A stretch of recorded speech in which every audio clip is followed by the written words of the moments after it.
Welcome to another episode of Comedy Wham Presents with me, your host Valerie, coming to you from Moontower 2019. Miss Purrington, my co-host, is resting at home.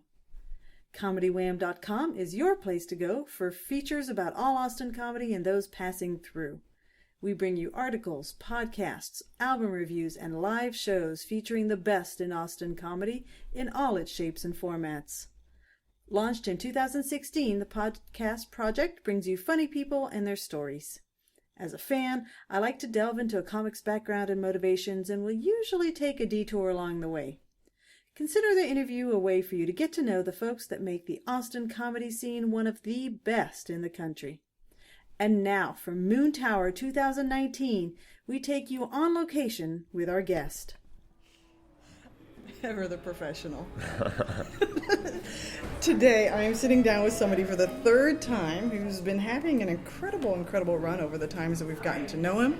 He's a longtime member of the Wave of the Roast Battle. He's a quote-unquote roadie, or I guess it's not quote-unquote, it's an air quotes roadie for the Goddamn Comedy Jam, longtime band leader for Kill Tony, produces and hosts Stand Up on the Spot at the Comedy Store, which I've been noticing the trend that it is consistently selling out. So it's pretty awesome to see that.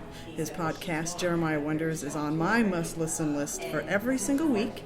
To top it all off, he'll be releasing an album with his musical soulmate, Pat Regan, this year. And I know for sure that I'm missing some other credits that he's racked up over the last year. And last month, this is brand new, last month he lost his longtime trademark hair. Yeah. The long hair. Yeah. And now, Comedy Wham presents our guest, Jeremiah Watkins. Hello. Welcome How are back. you, Valerie? I'm doing good. Oh my gosh. This is the officially third day of Moontower. We're here at the 2019 Moontower. And I have seen you do a headlining spot. Mm-hmm. And I have seen you, as I always love and adore, one of the roadies for the Goddamn Comedy Jam. Do you have a favorite between stand-up or being the supporting cast member? Well, what you saw me do when I headlined, I feel like is a little bit of the best of everything, because I really get you. I mean, you saw that set. I take it to very weird places, and I get to play. I get to, if I want to do material, I get to do that. But also, I try to make every show unique for that specific audience. So I really like headlining because I get to set the pace of the show and really get crazy if I want to, or just do a normal show if I'm just in that kind of mood. So, yeah.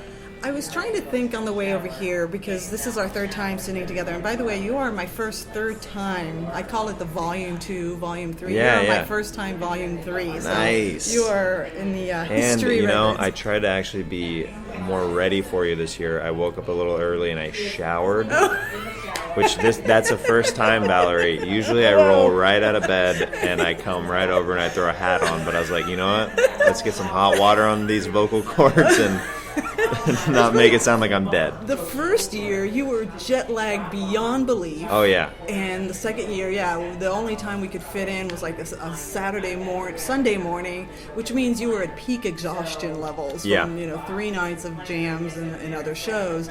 And here, this is the one that I decided to show up late for. I know, I beat you here, so there you go. Really unprofessional. So I was walking over here trying to think, okay, for the third one, what can we do that's kind of unique and different? And I was thinking, can I, as a super comedy fan, think of anybody that I think that there's an existing model for? And I know that's really kind of hacky to say, oh, who do you remind me of this person or that person. And I can't think of anybody. Like, it's so unique that you are so commanding as an individual stand-up performer, but also so good as that supporting team member. I listen religiously to Kill Tony, and there's so much creativity there, because every week you come up with a new character for you and your team, your band. Yeah. And I mean, I don't know how you're not exhausted with all these creative endeavors you have.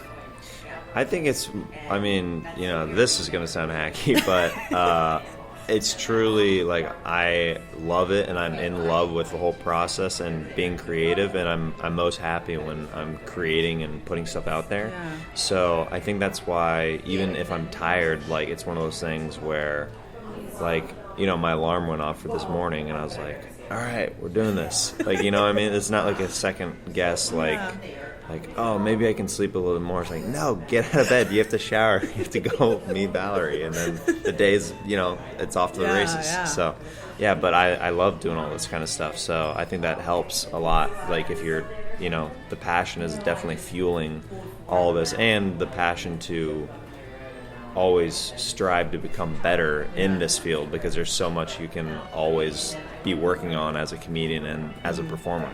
Yeah. Can you point to a single thing that you're working really hard on doing right now as a performer? Yeah, I think one of the things that I have been trying, like, really specifically to get good at is one of the things with Kill Tony is really specificity and trying to create a world for the characters that I do on that show, so it's not just a one-dimensional caricature of a type of a person, because the goal is for me to have these recurring characters that you know who they are and you know their backstories and stuff like that. And that's kind of what I've been doing over the years of doing that show, is building this arsenal of characters where there's certain characters, whenever I come back out as, people know who those characters are. And that was a pretty cool feeling when we went over to Europe and I came out as Feminist Stacy, and it got a huge response over in London. And it's just like, that's, you know, across the world, and the character is resonating with people who, you know, so it just felt good. Yeah. We're going to go inside baseball here. If you're not a Kill Tony fan, you know, just fast forward a couple of minutes. How does Feminist Stacy feel about your haircut? Well, I think that she would probably feel like, you know, that I have more of a man haircut now, and she'd probably be disappointed in me that I felt the need to comply with society's needs to get a haircut, right? That sounds about right. So she's probably pretty disappointed in me, honestly, that I converted to a shorter haircut. She probably was loving my long hair, and that I was sometimes ambiguous with my gender. So. But honestly, who isn't Feminist Stacy disappointed in? Right, exactly. She's hashtag triggered. See, as a professional interviewer, I was not going to ask you to go into character, but I do appreciate that you just gave us a little glimpse. I don't know where she just popped in real quick. She just ran away, so I don't know what happened. I didn't even know she was in Austin this weekend. Wow. Your podcast, Jeremiah Wonders, it's past its first year. I mean, the Building Years was a long time podcast, which was really about how do I literally build my comedy career. Sure. And then you took a break, and then you came back with Jeremiah Wonders, and you've had it a year. You've had phenomenal guests on, and I'm wondering how do you feel about this? You know, every comic has a podcast. Yeah.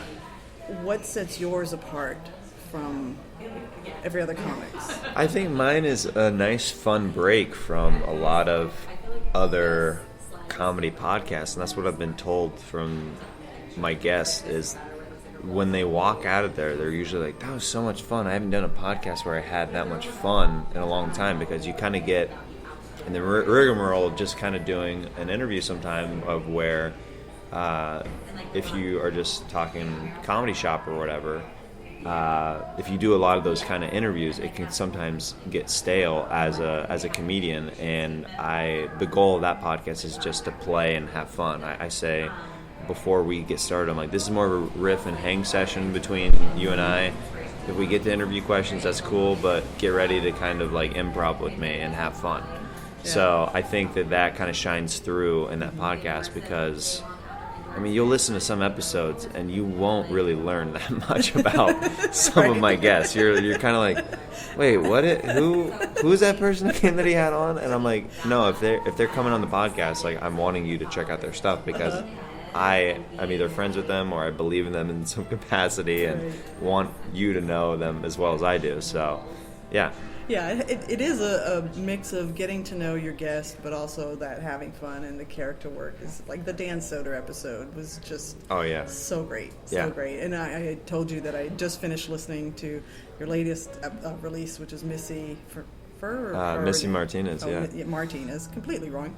And that was just, wild and they're different. Yeah, she's in the adult film business, and I want to start having more guests that are just outside of just pure comedians because as far like I don't know like how necessarily funny it compared to the other episodes, but for me it was fascinating because I got to ask her a lot of questions that I was very ignorant about, like that side of things. So I was very curious, obviously. So and she was totally open and cool about everything. So I had a lot of fun interviewing. Yeah. And that's an element to you for you don't necessarily pick this up on paper, but if people have a chance to get to know you are of such pure heart and kindness, and your background is faith, from Kansas, and you're married to I know I used to make this mistake, but for all intents and purposes, I'm just going to call her your high school sweetheart, even though you met her when you were in your 20s. It's just such a sweet story, and you're such a sweet person. And as you've gotten more and more into the comedy world, and you see probably the good and the bad, more and more up close as you have reached higher heights. Is it hard for you to balance between these worlds of, I have a good heart, I have good morals, I have good ethics, et cetera, with, man, some of the people that I see in the community are tough. So this is what I usually say about like how how I try to carry myself and everything.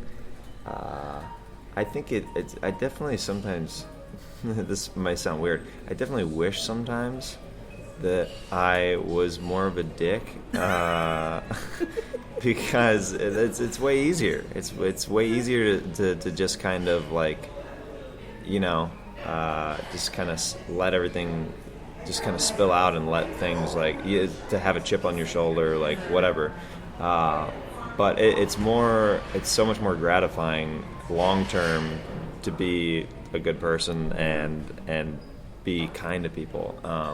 I think the not that I want to be a dick, but it's more like in comedy, like you start to deal, the longer that you're in the business, the more egos that you have to deal with between friends and stuff, and there's a lot of times where it would be kind of easier to like try to tell some people off or whatever, but it's just kind of like I like to try my best to stay calm, cool, and collected, and just kind of move on and not get in the drama of things, because I feel like that's where a lot of people start, like, can slip or whatever, or get big in their head or whatever when you start letting that stuff get to you. Sure. So I try to just not let that stuff be white noise and just like stay focused and be a good person, Yeah, you definitely seem like in all purposes of the long game. And you also are married to somebody that's not in the industry, so that's probably a good keeping your... Yeah, and she's an amazing grounding factor, because she will check me occasionally and be like, you are, sounding a little ridiculous right now, or... Like, if I'm on my phone too much, like she got mad at me once where she was asking me about something like that was like, about her relationship or something. And I was like looking at pictures of myself, and I was just like, do you like this one? And she's like, you're not even listening to what I'm saying right now. You're looking at pictures of yourself. This is comical, how ridiculous it is. I'm like, you're right. I'm sorry. So, it's good to have a person who is not, another comedian, which that's just like kind of like, hey, Like, look at it from my point of view right now. You're being ridiculous. I'm like, yep, you're 100% right. And I should also state that despite me describing you as pure of heart and kind and really, really nice, you do some really impure things on stage. I think it was. You've seen me do some insane things on stage. Yeah, South by Southwest is etched in memory. So can you, like, for me, because I know exactly what it is, but for the listeners, could you describe what you saw? Because I would like to hear from your point of view what you saw. Well, it's not often that I get to see a comic's bare ass. It's not often that I get to see somebody with a funnel and a tube from somebody's bare ass, and then liquids involved. It's just it's not an everyday thing. Yeah. You know? So this was the bit. Basically, a joke hit really hard, and what the Wave does, if you haven't seen Roast Battle, is we heighten any of the jokes that people are verbally insulting each other with. So a roast joke went off that was big, and the Wave went up there to do a little vignette or sketch, whatever you want to call it, and it was I was on all fours, and I was had my pants down, and my butt was up in the air, and Willie and Jamar had put a funnel into my butthole, and they were pouring a gas can into the funnel like I was a car. And there was liquid going everywhere all over the stage, and everybody saw my butt. So that's what Valerie was referring to. And I think Willie was even dressed up as Michael Jackson when he was pouring the liquid into my butt. So there's a lot of double entendres and metaphors and a lot of things going on visually there. So I'm pretty proud of that bit. Yeah. That was, to say the least, very memorable. You've done some crazy things on Kill Tony too. I mean, it was in the last year that you did the waxing, I think. Yeah, I did a live Brazilian waxing on stage at the Comedy Store during Kill Tony. When you come up with these ideas, or when you're collaborating with people to come up with these ideas, does your mind just naturally go to what is the craziest thing I can do? Or do you ever, obviously because you have done these things on stage, do you ever wonder if you go too far? There's only a handful of things that I can really look back on my, like, in the grand scheme of my career where I've been like, we might have gone a little bit too far there, but I had some great improv teachers at Second City who, one of them was Josh Funk, and he said, you really don't know where the line is until you cross it.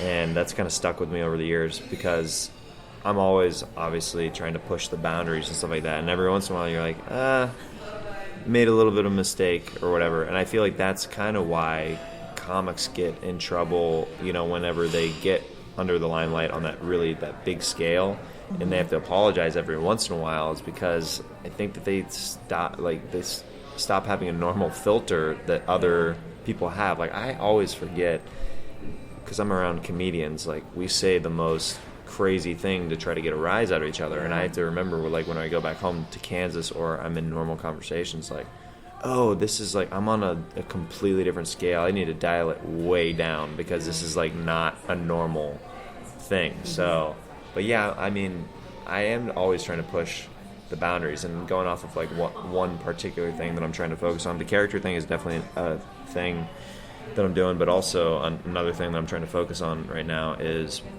pushing the boundaries with my personal stand-up and headlining, and with those personal shows is staying as true to myself as possible, and also creatively pushing the boundaries and trying to make memories and moments within those headlining shows. Because I mentioned, like in that show, I mentioned that they're going to see a lot of comedians have killer sets all weekend, but they're not going to remember anything that they said. But you're going to remember my set because you witnessed a partial breakdown. Absolutely. I mean, that was, obviously I'm a super fan of yours, but that was And every time I've seen you on stage, I've been like, that was so great.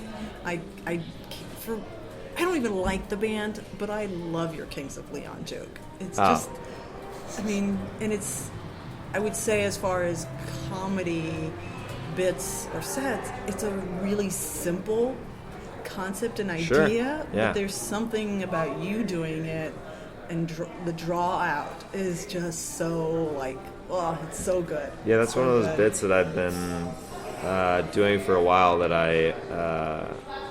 that people will request for me to do on the road. They're like, "Are you going to do Kings of Leon tonight?" And I'm like, I mean, I wasn't planning on it, but okay, yeah, I'll do it. Like in my longer sets, I do it, but the shorter sets that I do around town, I try to not do it as much just because I've been doing it a while. But yeah, it's a fun bit. Yeah.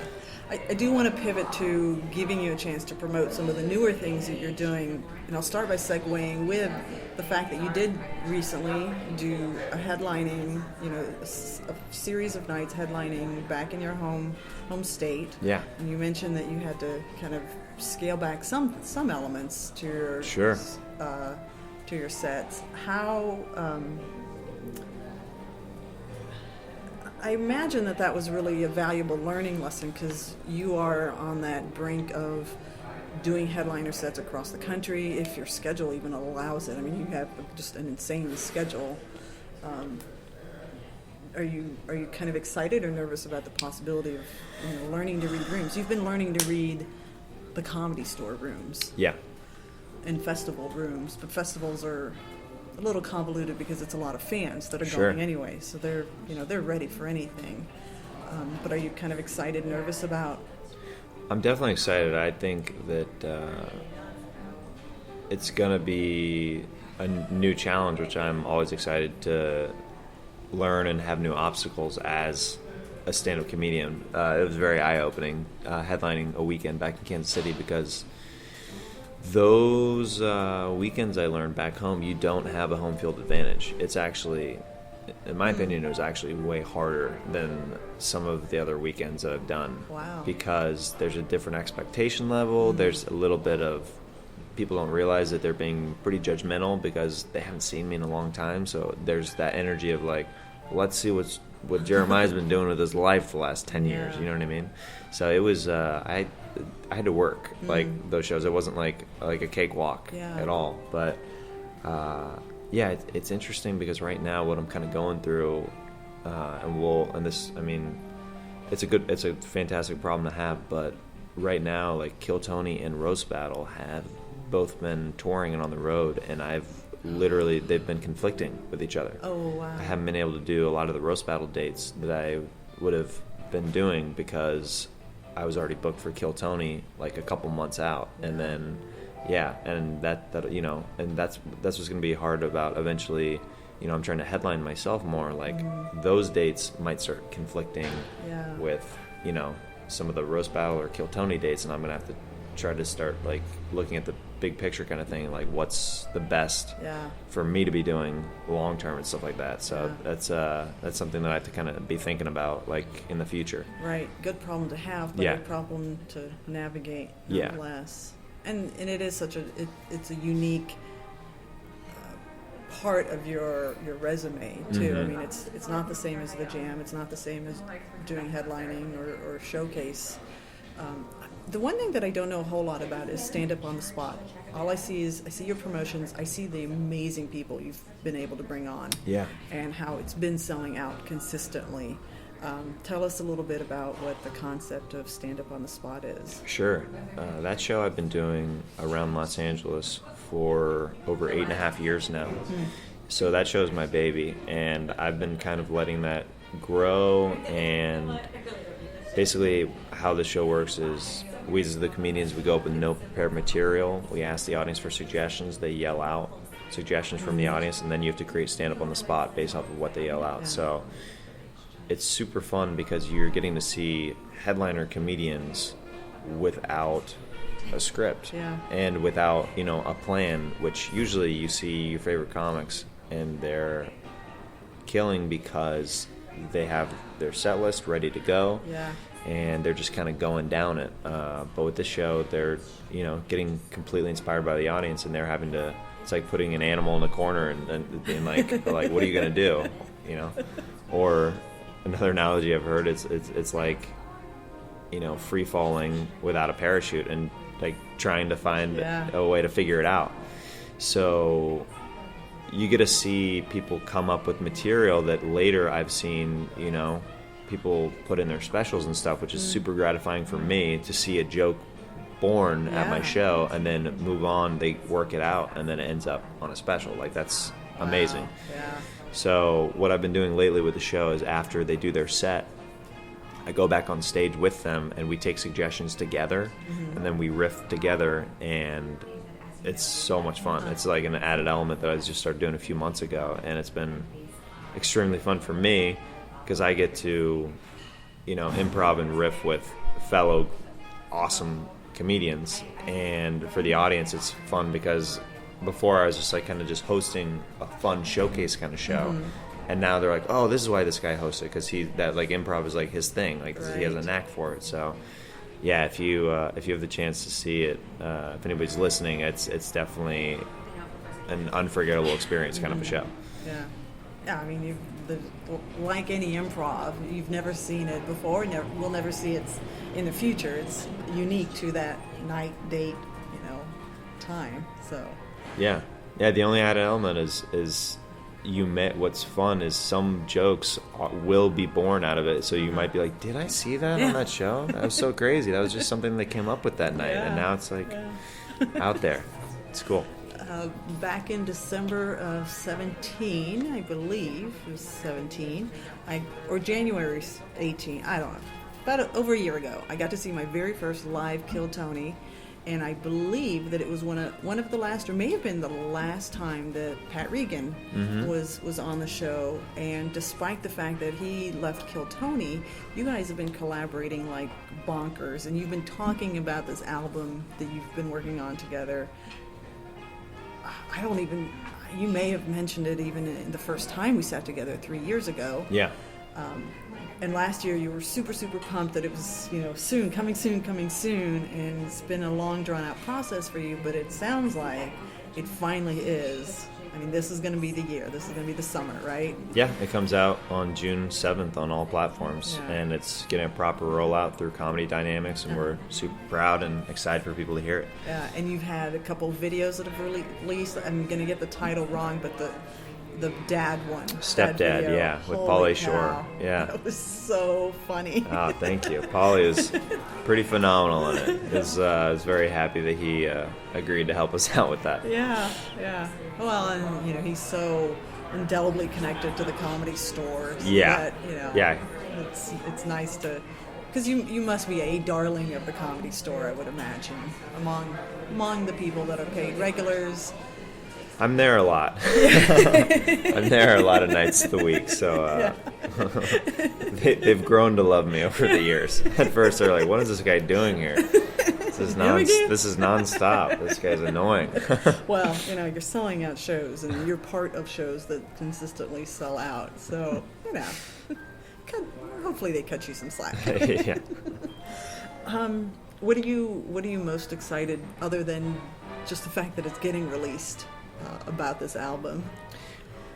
Well, what's super fulfilling about the whole process is, you're right, I have been talking about this for a few years, and we had to start over, which a lot of people have no idea, because we're not filling people in on like Facebook statuses and stuff like that, like the whole journey. I've just been like kind of brushing over just to keep people in the know, like, hey, we're still working on this. But what happened was we recorded 10 or 12 tracks in one studio, and it just sounded like demos. Like, we got them back, and like we passed them around, and we passed them around to some people who are in the music side of things, are like, hey man, these are funny, but like, not to offend you, but these are not like super strong. They're like sound wise, they're like it's, you know, it's not extremely clean, like it just is not there. And it was, you know, a kind of a bummer to hear that from people, to be like, it's funny but it's not good enough. On the music end, we're like, oh well, that's the last thing we want, is it to not like be like crisp enough or high quality enough. And we literally added like a lead guitarist for the full band tracks, and we have it's Joel Rakowski from the Comedy Jam, who he stepped in, and Nick Liberator to help out drum on some of the tracks, as well as Joel Berg Joel Jimenez is on some of the tracks. So we just like tightened some stuff up and started working with a couple of producers to help us like tighten those loose ends, and redid the entire album and built upon it. And the result is much better because we waited also, because there's some different material on it, and now it's a full 23 track album with sketches in between, like old school like Sandler and Tenacious D and stuff like that.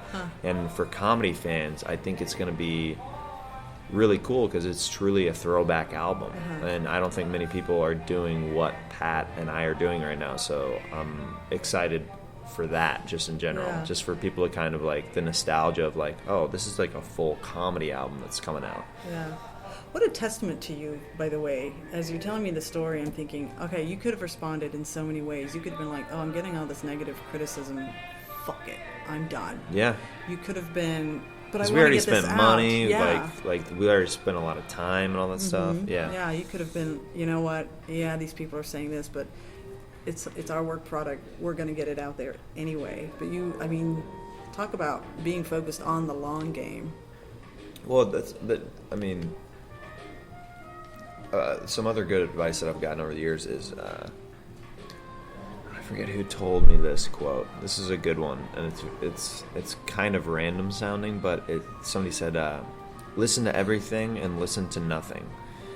And I think that's important when you're getting feedback on certain things, because online or whatever, when you post a video, that's one of those things like, all right, don't listen to anything there. But like when you're trying to like make a product, like it's good to take in other people's notes and hear what they think of it, rather than just be like, no, I know everything. And that's where certain comedians like egos and stuff step in, is they're like, no, I'm going to do it my way, like because I'm brilliant or whatever. It's good to get other people's points of view to make the best product and the right ingredients, so people will enjoy something long term. And I'm hoping that's what people will do with this album, that it'll be something where it's a piece of work where for years to come, like people will be like, oh, that first Jeremiah Watkins album, like that was amazing.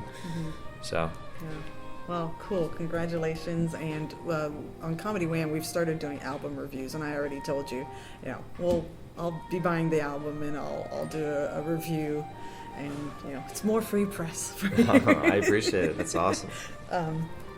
Have you allowed yourself to think about what your next big project will be? I'm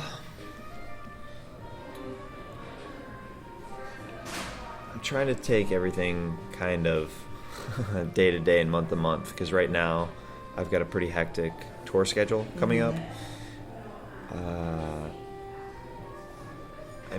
Every year I still, like with the going back on the character stuff that I'm developing and stuff like that, it's all building for me to hopefully be a part of a sketch show or do my own sketch show someday. So I'm slowly laying the foundation and the bricks for that, because that's something that I've always wanted to do, and that's a bigger picture thing. So with every new character that I create that actually is good, that I want to bring back, because sometimes we have a lot of one and doners that we tried, and then but something is inherently not good, or something's just like there's not a clear point of view. That's what it comes down to with characters. If it's not good, it's like, oh, what does this person think? Like, who really is this person? And if you say, well, I don't really know, it's like, well, then it's not a full form character at all.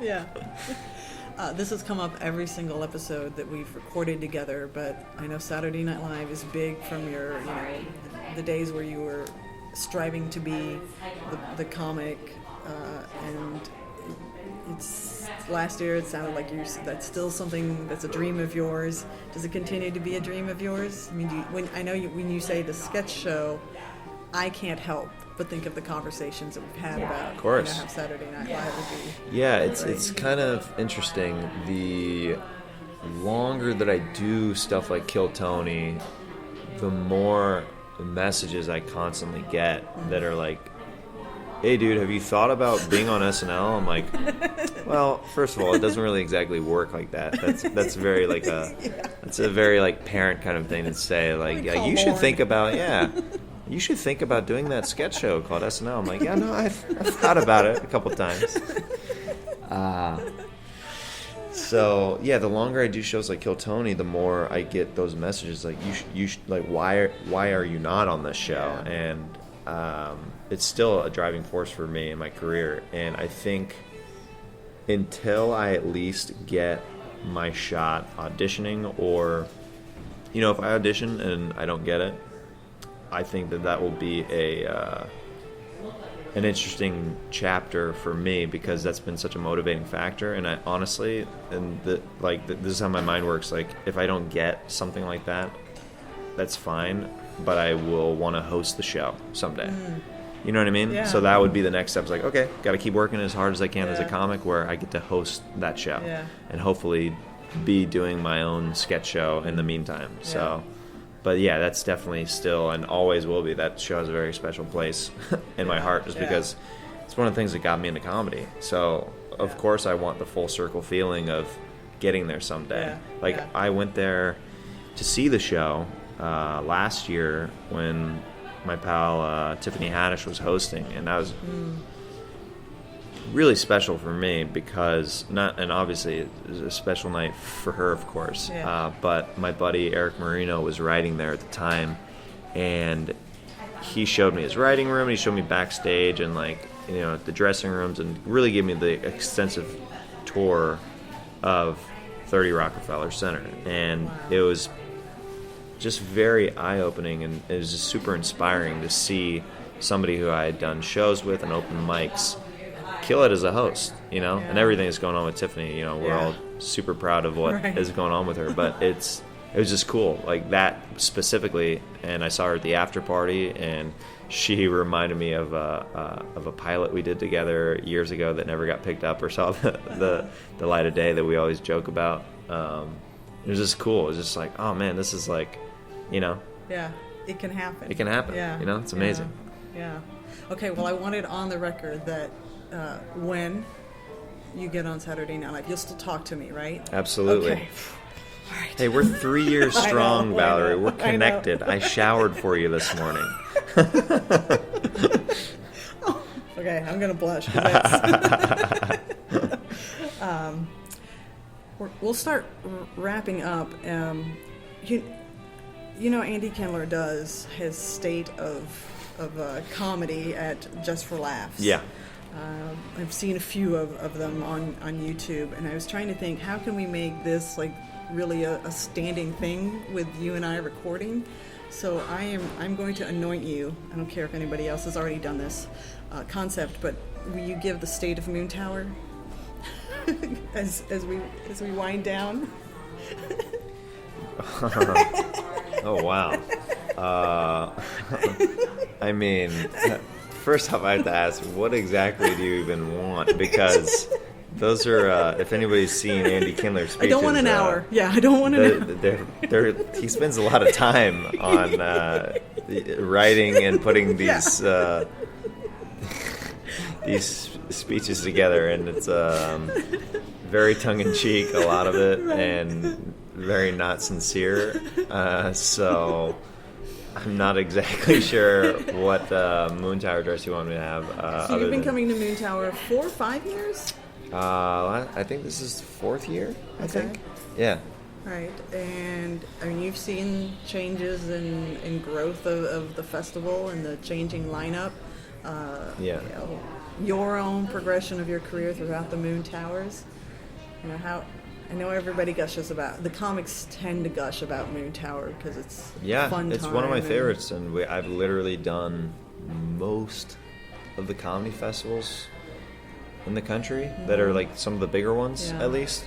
And this one's pretty special. Everything's super close, and it feels way more like a community. Like I get more excited about this festival because a lot of quote unquote festivals that you go to, you don't even run into other comics, and except at shows. So it's well, we're just doing spots in another city together. We're not really like hanging out. Like they're like there's like hangouts and meetups and lunches and breakfasts that go on like throughout the weekend.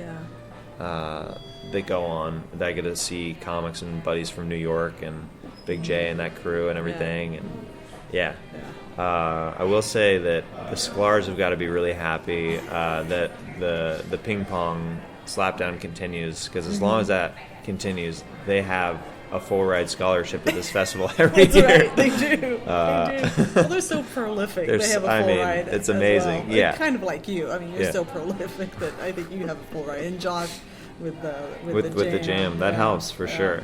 Are you ready for the slapdown, the ping pong slapdown? Do you have your gear this year?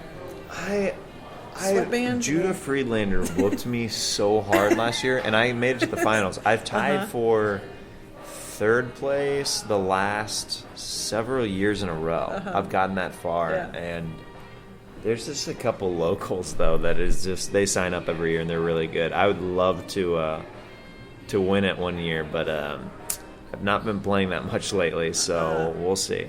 You know that we have now the dedicated ping pong bar. It's not too far from here, so if you needed to, I mean, because I know you have a lot of free time the rest of the weekend. That's why we're meeting. There's a warm-up area? Not a warm-up area. There's a bar, like a dedicated ping pong. Oh, really? Wow. Yeah. So I don't know how late it stays open, because I know you guys have been hitting the P. Terry's late at night. We were there at 3 in the morning last night. Yeah.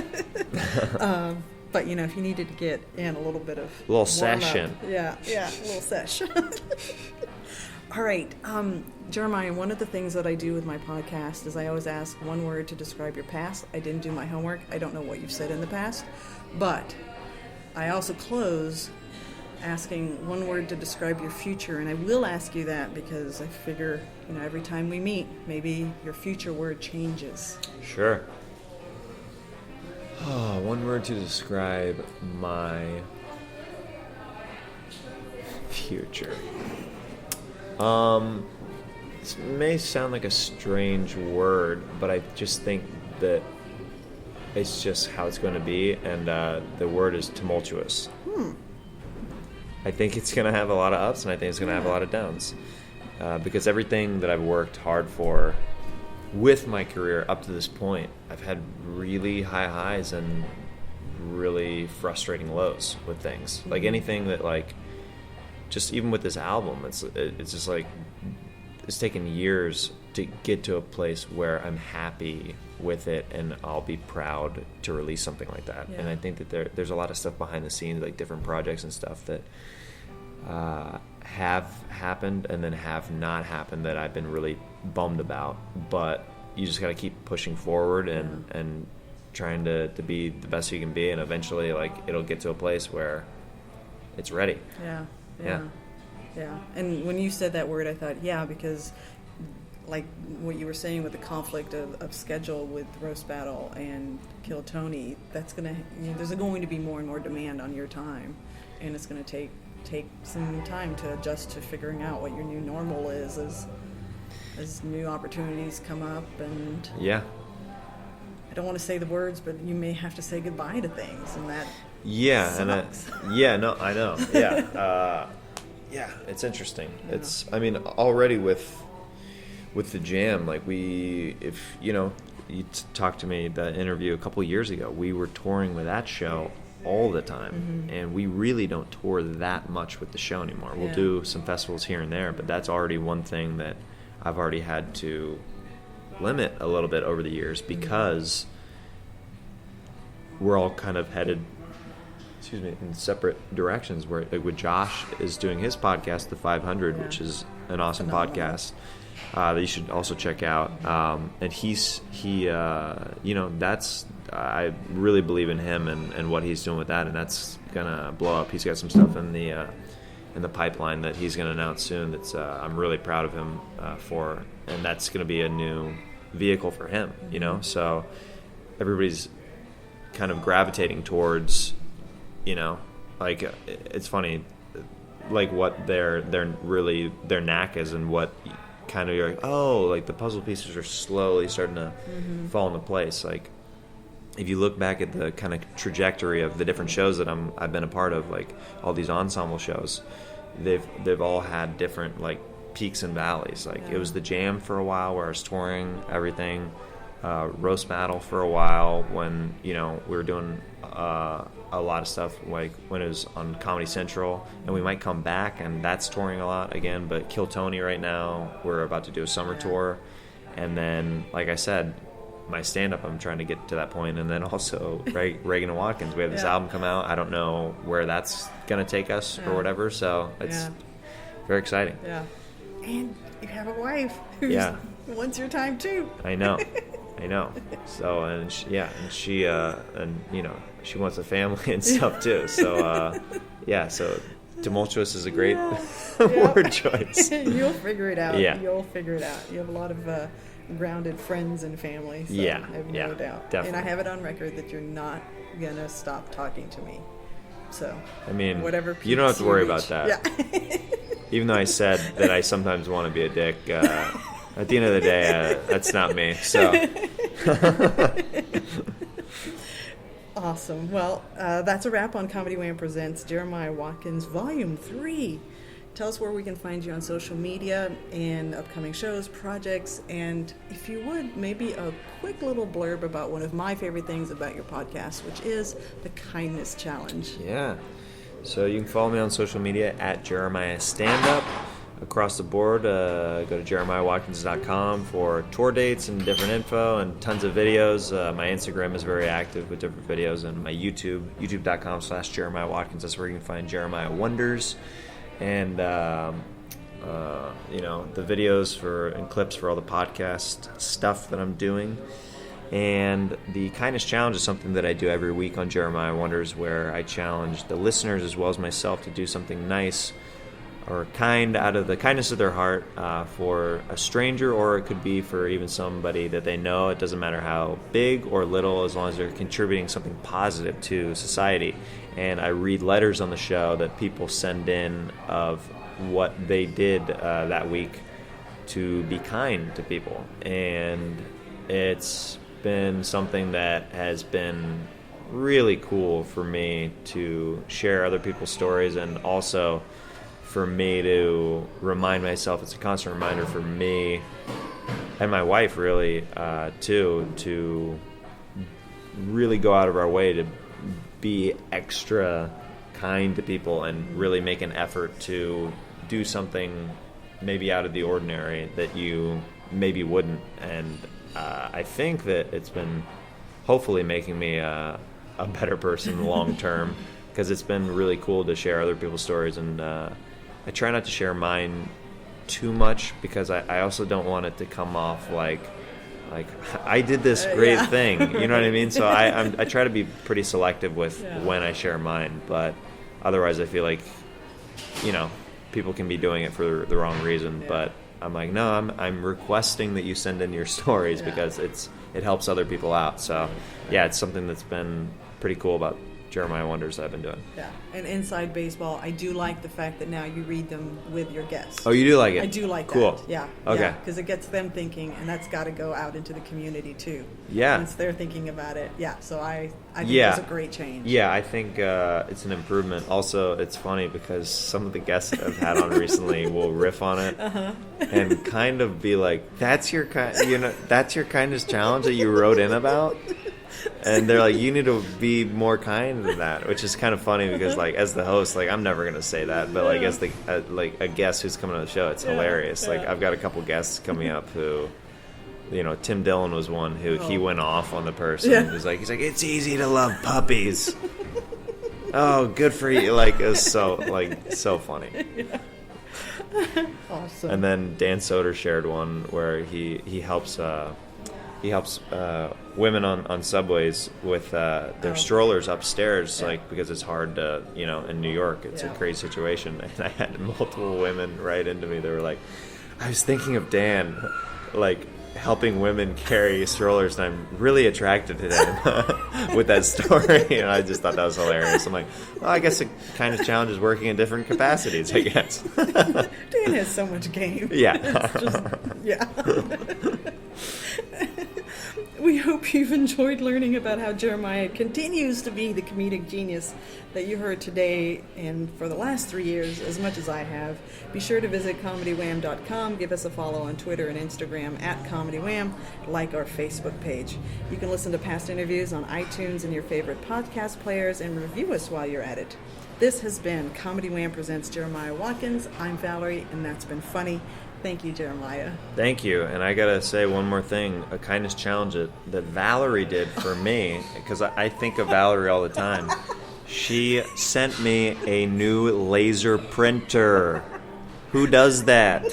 It's amazing. That's so sweet of you. My wife was like, literally like, this is the like something that we can actually use, because I'll get t-shirts or whatever from other sponsors, and she's like, I can't wear those t-shirts. She used the laser printer. She used it to. She's been printing like the early copies of her book with that printer. So I want to thank you again for that. It's so nice of you. Absolutely.